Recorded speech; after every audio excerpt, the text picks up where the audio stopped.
अपने पति अविनाश को दिन रात फ़ोन पर किसी दूसरी औरत से बात करते हुए देख मैं कुछ भी नहीं कर पाती। जब भी मैं अविनाश से कुछ कहती तो वो साफ साफ कहते, ऑफिस का काम कर रहा हूँ, फ़ोन पर बात करना ही पड़ता है, तुम नहीं समझोगी, तुम नहीं समझोगी। हर बार एक ही जुमला सुन सुनकर मैं और मेरे कान दोनों ही थक चुके थे। इतनी तो नासमझ नहीं थी मैं जो मुझे इतनी छोटी सी बात भी ना पता चले। आखिर ऑफिस का ऐसा कौन सा काम होता है जो 24 घंटे चलता रहता है। कोई भी ऑफिस, कोई भी कंपनी 8 घंटा, 10 घंटा, ज़्यादा से ज़्यादा 12 घंटा, इससे ज़्यादा काम नहीं होता। लेकिन अविनाश का 24 घंटा फ़ोन पर लगे रहना और एक ही बहाना ऑफिस का काम है। जब भी अविनाश का फ़ोन आता वो उठकर एकदम अकेले में चले जाते। यही बात मुझे बहुत खलती थी। उनके फ़ोन पर बात करने का तरीका उनके हाव भाव से ही पता चल जाता कि किस तरह की बातें हो रही हैं। इस बात को लेकर आए दिन मेरे साथ अविनाश की लड़ाइयाँ होती रहती थीं, लेकिन अविनाश हर बार अपनी मीठी मीठी बातों से मुझे बहका देते थे। औरत वैसे भी बहुत इमोशनल होती है। पति की 2 चिकनी चुपड़ी बातों में 2 प्यार की बोली सुनकर ही वो सब कुछ भूल जाती है। वही हाल मेरे साथ भी था। अविनाश की बातें सुनकर ऐसा लगता कि अविनाश मेरे सिवा कभी किसी भी औरत के बारे में सोच भी नहीं सकते। लेकिन जो हरकतें मैं अपनी आंखों से देखती आ रही हूँ उसको भी तो कहीं से झुठलाया नहीं जा सकता। अंदर ही अंदर मैं अपने पति को खोने का डर लेकर टूट चुकी थी। ऐसा लग रहा था जैसे किसी ने शरीर से जान ही निकाल दी हो। अगर ऐसा ही चलता रहा तो कुछ दिनों में तो मेरी बसी बसाई दुनिया ही उजड़ जाएगी। मुझे ही कुछ करना पड़ेगा। अविनाश का फ़ोन मुझे कैसे भी चाहिए था, जो कि 24 घंटे अविनाश के पास ही रहता था। बस रात में चार्ज लगाने के लिए अविनाश अपना फ़ोन बाहर निकालते थे, वो भी रात को मेरे सोने के बाद फ़ोन चार्ज में लगाते और 2 घंटे के बाद उठकर रख लेते अपने पास, जिसके चलते मैं फ़ोन भी नहीं देख पाती। लेकिन अब मैंने भी सोच लिया और उस दिन पूरी रात नहीं सोई। जैसे ही अविनाश फ़ोन चार्ज में लगाकर सोने चले गए, आधे घंटे के बाद दबे पांव जाकर फ़ोन ले आई और उसमें जो देखा उसे देखते ही मेरे पैरों तले ज़मीन खिसक गई। ऐसे लगा जैसे मेरी दुनिया ही लुट गई हो। उस फ़ोन में मेरी गिनती के 2-4 फ़ोटो थे, बाकी सारे फ़ोटो किसी एक लड़की के भरे पड़े थे। उसके साथ अविनाश के ऐसे ऐसे फ़ोटो थे जिसे देखकर मेरा दिल पूरी तरह से टूट गया था। बड़ी हिम्मत करके कांपते हुए हाथों से मैंने मैसेज खोलते ही पढ़ने के बाद खून के आंसू निकल पड़े। वही धड़ाम से सोफे पर गिर पड़ी। सारे मैसेज मैंने अपने फ़ोन में फॉरवर्ड कर लिए और चुपचाप जाकर लेट गई। नींद तो कब की उठ चुकी थी। पूरी रात करवटें बदलती रही। आंखों के आंसू रुकने का नाम नहीं ले रहे थे। मन किया खूब जोर जोर से चिल्ला चिल्ला कर रोऊं। अविनाश को ऐसे आराम से घोड़े बेचकर सोता हुआ देख दिल में आया कि अभी उठाकर पूछूं, अविनाश तुमने मुझे इतना बड़ा धोखा क्यों दिया, क्यों कि मेरी ज़िंदगी का तमाशा बना दिया। अगर तुम्हें वो लड़की पसंद थी तो क्यों नहीं कर लिया तुमने उससे शादी, क्यों बर्बाद की मेरी ज़िंदगी।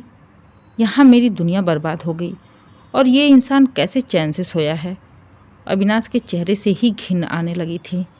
कहते भी हैं जब प्यार करने वाला नफरत करने लगे तो उसकी कोई भी हद नहीं होती। मेरे अंदर भी अविनाश को लेकर नफरत भर गई थी। मैं अविनाश के साथ और 1 मिनट नहीं रह सकती। इसलिए रात ही मैंने अपने कपड़े पैक करके अपने मन की सारी भड़ास एक चिट्ठी में डालकर अविनाश के पास रखकर चुपचाप चली गई। अगले दिन उठने पर अविनाश को जैसे ही वो लेटर मिला, पढ़ने के बाद वो तुरंत ही उसका फ़ोन मेरे पास आ गया और उल्टा चोर कोतवाल को डांटे वाली कहावत भी सिद्ध हो गई। एक तो अविनाश ने इतनी बड़ी गलती की, मुझे धोखा दिया, मेरे होते हुए किसी दूसरी औरत से प्यार का नाटक कर रहे हैं, ऊपर से मुझे ही भला बुरा सुना रहे हैं कि तुम्हारे दिमाग में जो आया तुमने लेटर में लिख दिया और घर छोड़कर चली गई। क्या प्रूफ है तुम्हारे पास कि मैं किसी और से प्यार करता हूँ? इतना सुनते ही मैंने वो सारे मैसेज अविनाश को फॉरवर्ड कर दिए जो मैंने उसकी फ़ोन से स्क्रीनशॉट लिया था। सारा मैसेज पढ़ने के बाद अविनाश की बोलती बंद हो गई थी, क्योंकि उन्हें पता चल गया था कि मैं सब कुछ जान चुकी हूँ। वहाँ से सीधे मैं अपने ससुराल चली गई। मायके जाकर अपनी बदनामी नहीं करवाना चाहती थी। 10 दिन हो गए ससुराल आए हुए, और इन 10 दिनों में एक बार भी मैंने अविनाश से बातें नहीं की। अविनाश दिन में 2-3 फ़ोन ज़रूर करते थे बात करने के लिए। जब भी उनका फ़ोन आता तो मुझे वो लड़की, वो फ़ोटो, उनकी बातें, सब कुछ, उनके मैसेज याद आने लगते। आखिर दुनिया की ऐसी कौन सी पत्नी होगी जो अपने पति को किसी गैर औरत के साथ पसंद करेगी। और मुझे तो दुख इस बात का था कि अविनाश मेरे होते हुए भी उस लड़की के इतने करीब कैसे हो गए। इसलिए मैंने अविनाश से बात करना बिल्कुल ही बंद कर दिया। धीरे धीरे 1 महीना हो गया। इस 1 महीने में अविनाश ने कितनी बार ही फ़ोन कर लिया, लेकिन मैंने अविनाश से बात नहीं की। अचानक एक दिन अविनाश के दोस्त का फ़ोन आता है। वो बहुत ही घबराया हुआ था। उसकी घबराहट देख मैं परेशान हो गई। पूछने पर पता चला कि अविनाश का एक्सीडेंट हो गया और वो अस्पताल में एडमिट है।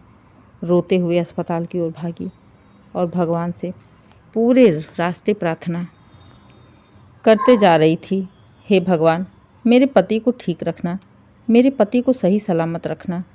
आज मुझे अविनाश की कोई भी गलती नज़र नहीं आ रही थी। कोई पत्नी अपने पति को इस हालत में नहीं देखना चाहती। अस्पताल से छुट्टी मिलने पर हम वापस आ गए। मैं भी ससुराल से अपने सारे सामान, कपड़े, सब कुछ मंगवा लिए थे, क्योंकि इस समय अविनाश को मेरी ज़रूरत थी।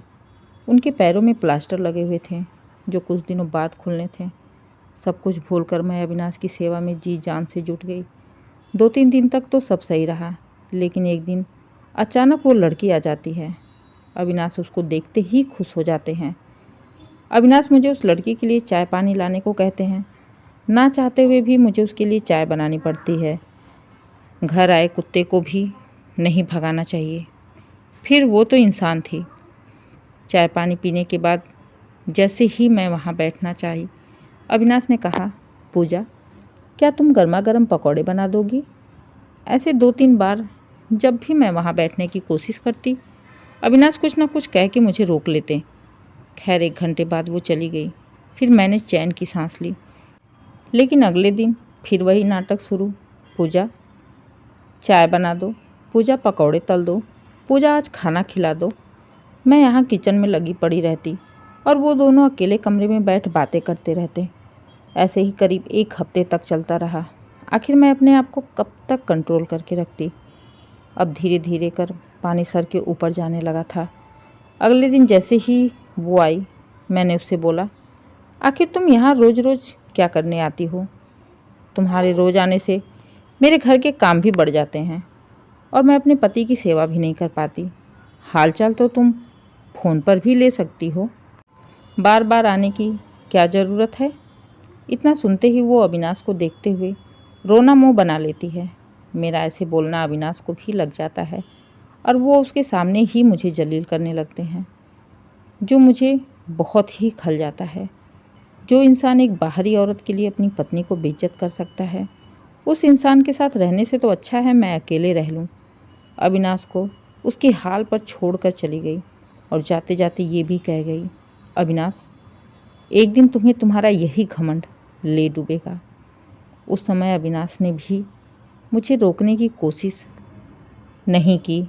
मैं वहाँ से आना तो नहीं चाहती थी, लेकिन अविनाश की जो हरकतें थीं वो मुझे वहाँ से आने के लिए मजबूर कर दी।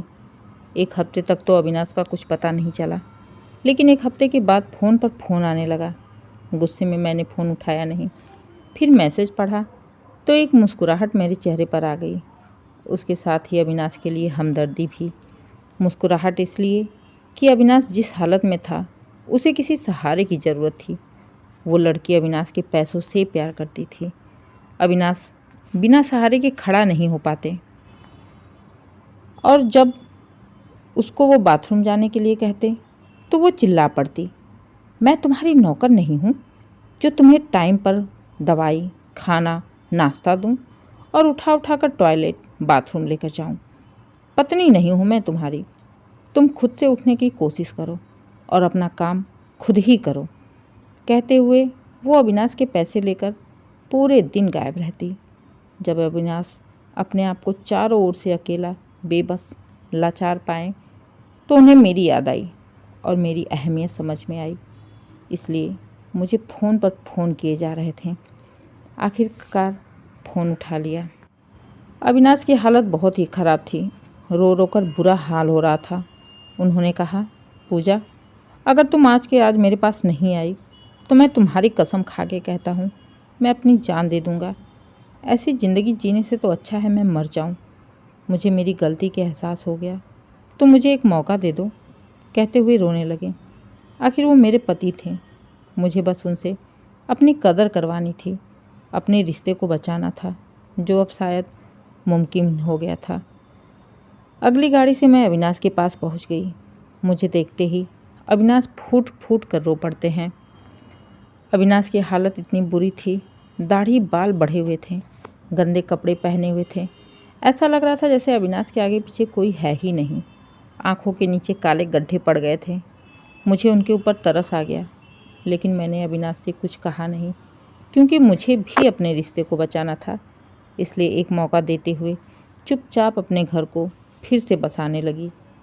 मेरे चुप रहने से अविनाश के ऊपर बहुत असर हुआ। अब वो मुझे अपनी ज़िंदगी का एक हिस्सा समझने लगे थे।